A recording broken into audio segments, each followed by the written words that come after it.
Hello everybody, I've already reviewed the Surface Pro 3 and I was mostly happy with it. I've upgraded to the newer Surface Pro 4 though, and I've been using it for roughly a year. So I thought I would do a review.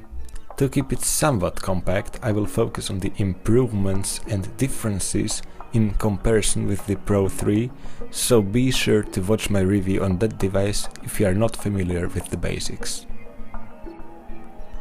Let's start with the design. The body is supposed to be thinner, but you can't really see the difference. It is also supposed to be slightly lighter, but it's still a bit too heavy for one-handed use as a tablet. Do not get me wrong, I'm not disappointed. The sharp industrial design is still as wonderful as it used to be, and the materials used ensure no flex whatsoever. Microsoft has also managed to cramp in a slightly bigger and higher quality display into the same chassis, translating into smaller bezels around the display. Everybody should love that. It also supports the Surface Pen. I still wouldn't say it can replace professional graphics tablets, but it comes in amazingly handy for taking handwritten notes, filling out forms, signing documents, etc. There is also a new Windows Hello certified camera, meaning it's possible to pass the lock screen just by showing your face. It's super quick and a much smoother process than using a fingerprint sensor, at least in my opinion. The Surface Pro 4 also has new generation of processors, so it must perform better, right? No, not really. First of all, there are many configurations to choose from, so it might depend on the configuration and your certain use case. I have the mid-level version and it has been smooth and snappy for the most part. It still isn't suitable for any sort of 4K video editing, but I was able to complete a relatively simple university CAD assignment without using any other computer. Just expect the fan to ramp up when the work gets a bit more intensive than writing Word documents and browsing the web. That should clearly show that it can work as a laptop in many cases. Speaking of which, it still has the wonderful kickstand which smoothly adjusts to prop up the tablet at almost any angle. The problem is that the type cover, the magnetically attaching keyboard, is quite essential to get the most out of a device of this class. When you first open up the box, you get the pen, the charger and the device itself. No keyboard, as many people are expecting. That one is a £110 extra. That's a shame because it's very good for what it is. Backlit and with enough travel to make even longer typing sessions comfortable. Plus, the touchpad is almost on par with the older mechanical Apple touchpads. Decently sized, made out of glass, and supporting multi-touch gestures which actually work. The next positive thing is that even though you are buying a compact device, you are still getting usable I/O, most notably mini DisplayPort and regular full-sized USB port.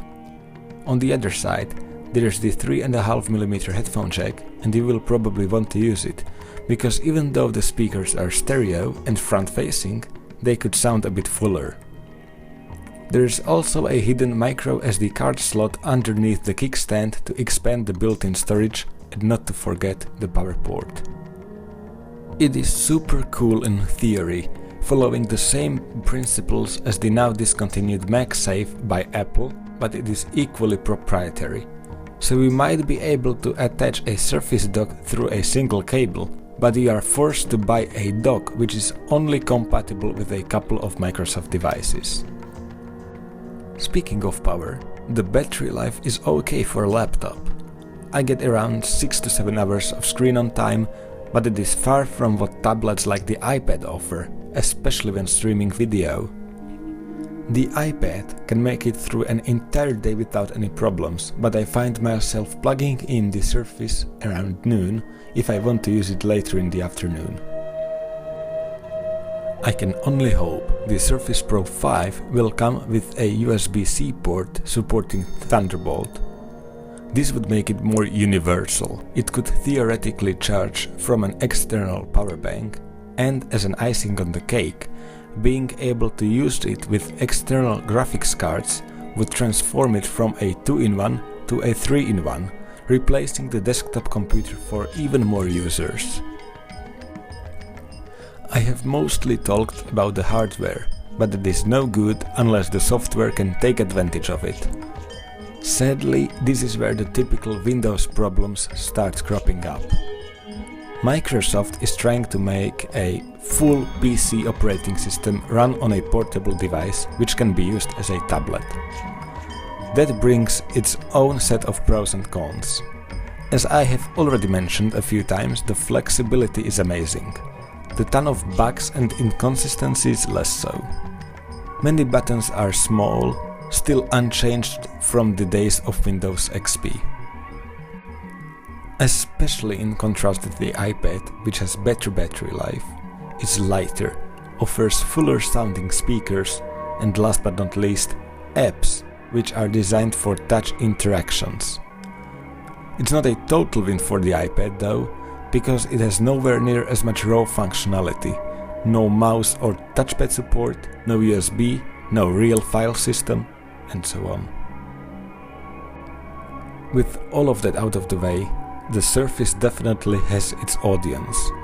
Mostly students and businessmen who value portability and the possibility to do almost anything without any limitations.